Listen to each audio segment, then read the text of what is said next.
Karibu kwenye kipindi cha Mwanga wa Injili, tukiletewa na mchungaji Samuel Mwilu. Karibu kwenye kipindi.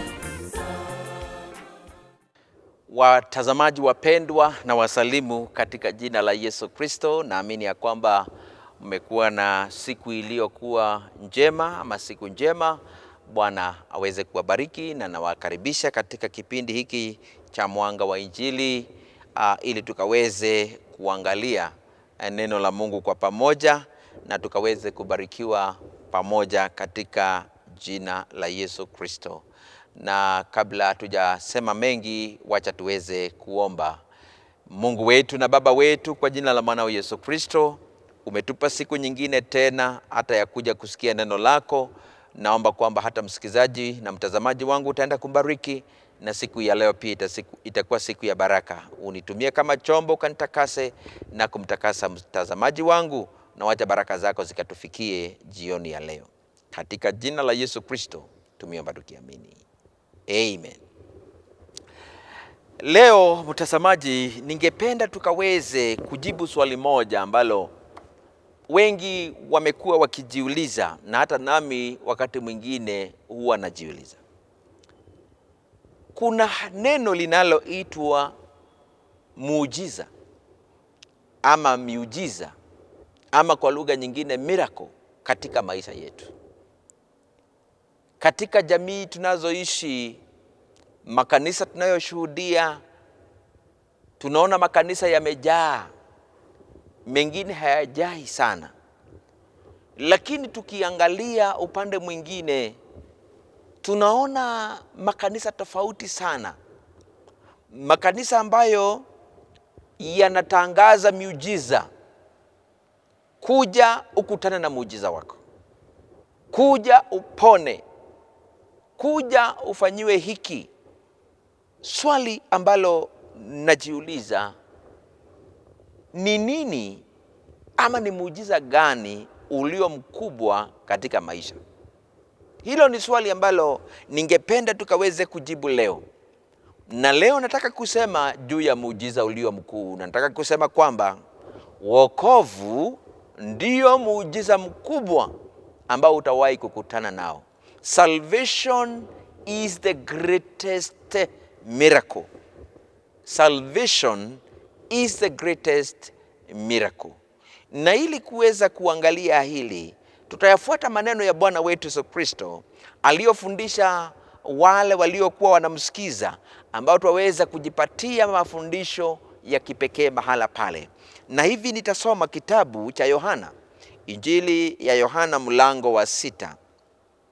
Na nitasoma kuanzia mstari wa 22 ili tuteremuke tusikize. Na ningependa leo nikaweze kusoma mistari ya Biblia. Mara nyingine kanisani utakuta kwamba labda wahubiri wanasema wacha nisome mstari mmoja, wacha nisome mistari miwili. Lakini ningependa mistari nitakayoisoma usikize, kwa maana Biblia tunapoisikiza inatuambia mambo mengi ambayo labda hatuwezi kupata nafasi ya kuyasoma wakati mwingine. Tunapoangazia muujiza ulio mkubwa. Niruhusu nianze kusoma kuanzia mstari wa 22, naamini umepata pale. Usikize Yesu anasema maneno gani kuanzia mstari wa 22 wa kitabu hicho cha Yohana mlango wa 6. Hebu nikuambie kitu kabla sijaendelea kusoma. Yesu ameenda mahali, ameona watu wako na njaa. Yesu akatenda muujiza kwa sababu hawakuwa na chakula. Maana aliona makutano ya watu 5,000 wanaume, kabla ya kuhesabu akina mama na watoto. Yesu alipowaona akauliza, tutawalisha namna gani? Andrea ndugu yake Petro akasema, kuna kijana hapa ako na mikate 5 na samaki 2, lakini hii ni kitu gani kwa watu wengi namna hii? Yesu akaambia wanafunzi wake waketishe watu, na watu wakaketi. Yesu akalisha watu wakala, na vikapu 12 vikabakia vya mikate, mabaki, just imagine. Na baada ya Yesu Kristo kuweza kufanya huo muujiza, watu wakaanza kumtafuta Yesu. na Yesu hakuweza kuonekana kwao, maana wanafunzi walivuka ng'ambo ile nyingine, na sasa wakavuka upande ule wa Kapernaumu, na watu kwa sababu ya kula mikate wakaanza kumtafuta Bwana wetu Yesu Kristo. Hebu tuone wanatafuta yeye kwa nini? Je, wako na sababu ya kutosha? Na ndipo tunaingia katika mstari wa 22, inatuonyesha now the next day, kwa maana the previous day watu walikula kweli kweli, walikula mikate, wakala samaki. Neno la Mungu linasemaje? Yesu atasema nini kuhusiana na jambo hili? Maana kuna watu wanamtafuta. Niruhusu nisome. Siku ya pili yake mkutano waliosimama ng'ambo ya bahari waliona ya kuwa hakuna mashua nyingine huko ila moja, tena ya kuwa Yesu hakuingia katika mashua ile pamoja na wanafunzi wake, bali wanafunzi wake walikwenda peke yao. Lakini zikaja mashua nyingine kutoka Tiberia mpaka karibu na mahala pale walipokula mikate, wakati Bwana aliposhukuru. Basi mkutano walipoona ya kuwa Yesu hayuko huko wala wanafunzi wake, waliingia mashuani wenyewe wakaenda Kapernaumu wakimtafuta Yesu. Hata walipomuona ng'ambo ya bahari walimwambia, Rabi, Rabi ni kusema mwalimu, Rabi, wewe umekuja lini hapa? Mstari wa 26. Yesu akawajibu akasema, amina amina nawaambieni, ninyi mnanitafuta si kwa sababu mliona ishara, bali kwa sababu mlikula ile mikate mkashiba. Msikitendee kazi chakula chenye kuharibika, bali chakula kidumucho hata uzima wa milele, ambacho mwana wa Adamu atawapa, kwa sababu huyo ndiye aliyetiwa muhuri na Baba, yaani Mungu. Basi wakamwambia, tufanyeje ili tupate kuzitenda kazi za Mungu? Yesu akajibu akawaambia, hii ndiyo kazi ya Mungu, mmwamini yeye aliyetumwa na yeye. Mumwamini yeye aliyetumwa na yeye. Wakamwambia, unafanya ishara gani basi ili tuone tukakuamini? Unatenda kazi gani? Baba zetu walila mana jangwani, kama vile ilivyoandikwa, aliwapa chakula cha mbinguni ili wale. Yesu akawaambia, amina amina nawaambieni, siye Musa aliyewapa chakula kile cha mbinguni, bali Baba yangu anawapa ninyi chakula cha kweli kitokacho mbinguni. Kwa maana chakula cha Mungu ni kile kishukacho kutoka mbinguni na kuupa ulimwengu uzima. Basi wakamwambia, Bwana, siku zote utupe chakula hiki. Yesu akawaambia, mimi ndimi chakula cha uzima, yeye ajaye kwangu hataona njaa kabisa, naye aniaminie hataona kiu kamwe. Lakini naliwaambia ya kwamba mmeniona wala hamwamini. Mmeniona wala hamwamini. Wote andipao Baba watakuja kwangu, wala yeyote ajaye kwangu sitamtupa nje kamwe. Kwa kuwa mimi sikushuka kutoka mbinguni ili niyafanye mapenzi yangu, bali mapenzi yake aliyenipeleka. Na mapenzi yake aliyenipeleka ni haya, ya kwamba katika wote alionipa nisimpoteze hata mmoja, bali nimfufue siku ya mwisho. Kwa kuwa mapenzi yake Baba yangu ni haya, ya kwamba kila amtazamaye mwana na kumwamini yeye awe na uzima wa milele, nami nitamfufua siku ya mwisho. Hayo ni maneno ya Yesu. Haya, 41. Hebu sikia Wayahudi wanafanya namna gani, mtazamaji. Basi Wayahudi wakamnung'unikia kwa sababu alisema, mimi ni chakula kilichoshuka kutoka mbinguni. Wakasema, je, huyu siye Yesu mwana wa Yusufu, ambaye twamjua babaye na mamaye? Sasa anasemaje huyu, nimeshuka kutoka mbinguni? Basi Yesu akajibu akawaambia, msinungunike ninyi kwa ninyi. Hakuna mtu awezaye kuja kwangu asipovutwa na Baba aliyenipeleka, nami nitamfufua siku ya mwisho. Imeandikwa katika manabii, na wote watakuwa wamefundishwa na Mungu. Basi kila aliyesikia na kujifunza kwa Baba huja kwangu. Si kwamba mtu amemuona Baba, ila yeye atokaye kwa Mungu, huyo ndiye aliyemwona Baba. Amin, amin nawaambia, yeye aminie yuna uzima wa milele. Mimi ndimi chakula cha uzima. Baba zenu waliila mana jangwani wakafa. Hiki ni chakula kishukacho kutoka mbinguni, kwamba mtu akile wala asife. Mimi ndimi chakula chenye uzima kilichoshuka kutoka mbinguni. Mtu akila chakula hiki ataishi milele. Na chakula nitakachotoa mimi ni mwili wangu kwa ajili ya uzima wa ulimwengu. Acha nikomee hapo mpendwa. Yesu Kristo anajaribu kuwaonyesha hawa ya kwamba yeye Mwokozi ndiye chakula kishukacho kutoka mbinguni. Wale baba zao walikula mana na wakafa. Huo unaitwa muujiza. Hawa watu wanamfuata Yesu si kwa sababu wanatafuta neno lilo hai, lakini kwa sababu walikula mkate wakashiba. Nataka kusema mambo machache hapa, kwamba jambo la kwanza, tunapomwamini Bwana wetu Yesu Kristo tunapata baraka za milele. We have a lasting hope. Tuko na tumaini la milele. Tunapomwamini Kristo tunatumaini. Physical healing or material breakthrough fix temporary earthly problems.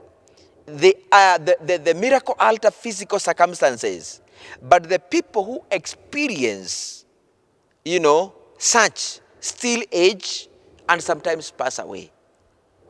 Salvation changes a person's final destination, moving them from spiritual death to everlasting future with God. Jesus promises resurrection to those who believe in him. Ama kwa hakika mpendwa, wale wanaokutana na miujiza kama kupewa mikate, kuwa na mana pale jangwani, wana wa Israeli walipitia mambo kama hayo, walikufa, walikula na wakafa.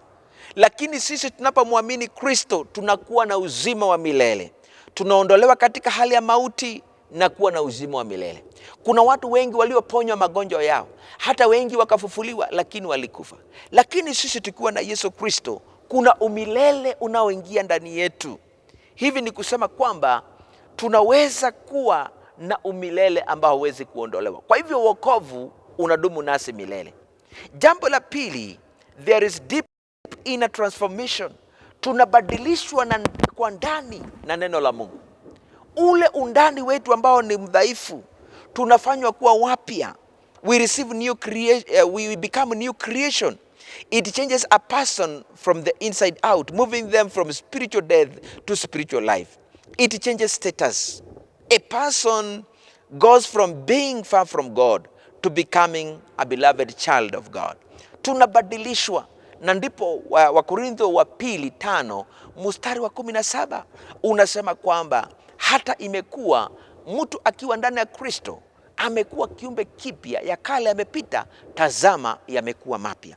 Kwa hivyo tunabadilishwa ndani na wokovu huu tulio ndani ya Kristo, tunaopata ndani ya Kristo. Kwa hivyo unakuwa muujiza mkubwa kwamba tunaweza kubadilishwa na tumaini letu kubadilishwa. Jambo la tatu, kuhukumika kunaondolewa.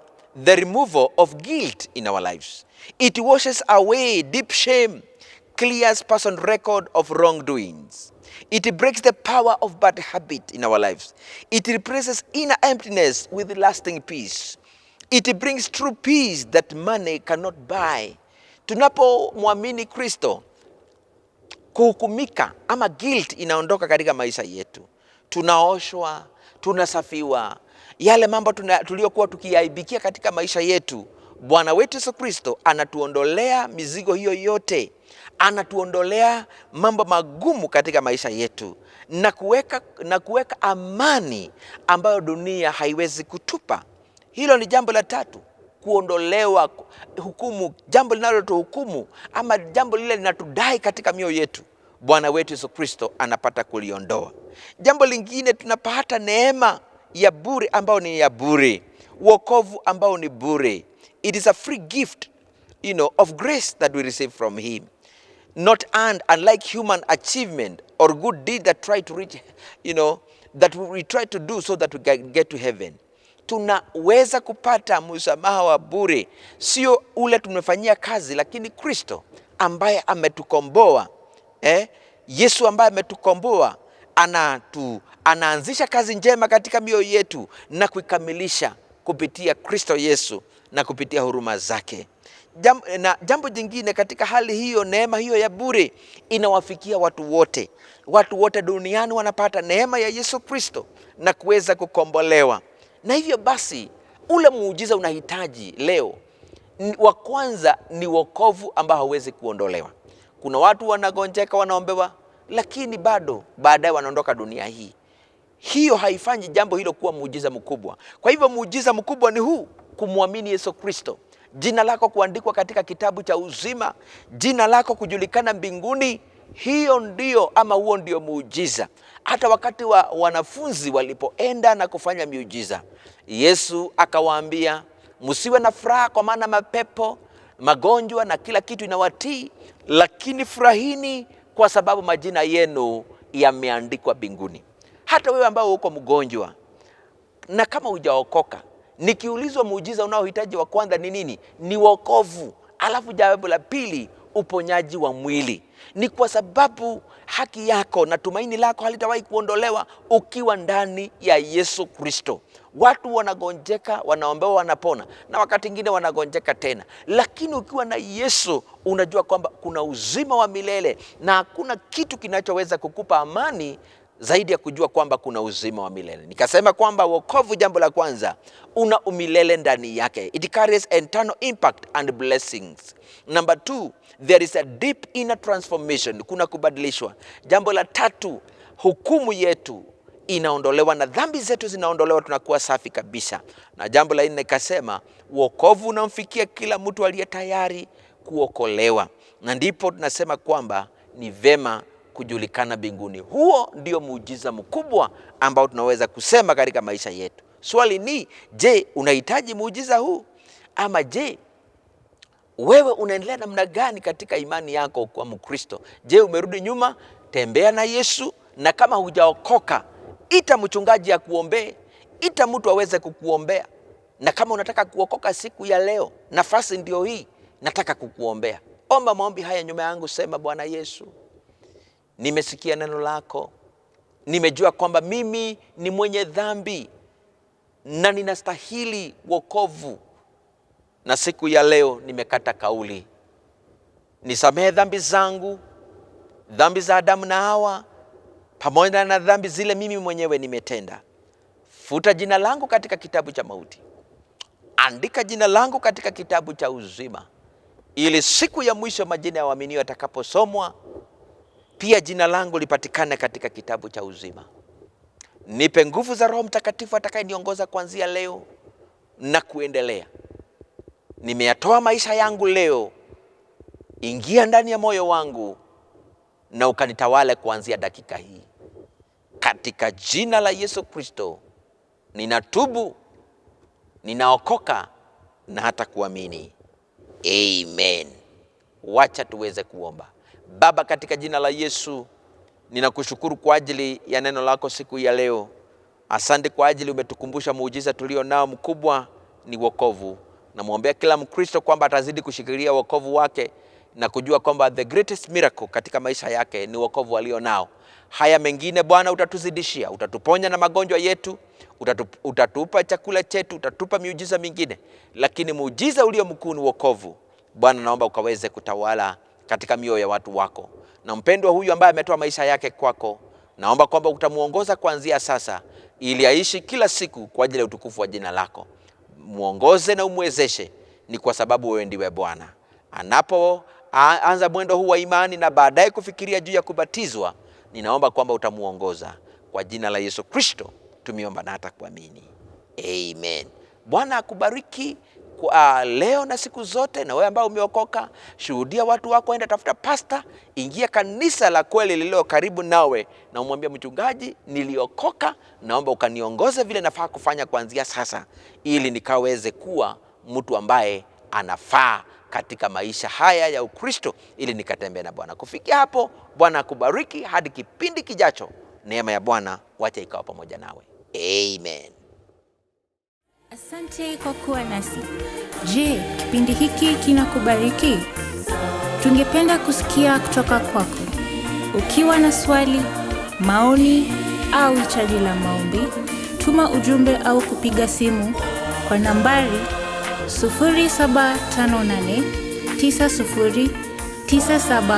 0758909715. Hadi kipindi kijacho, Mungu azidi kuwa nawe.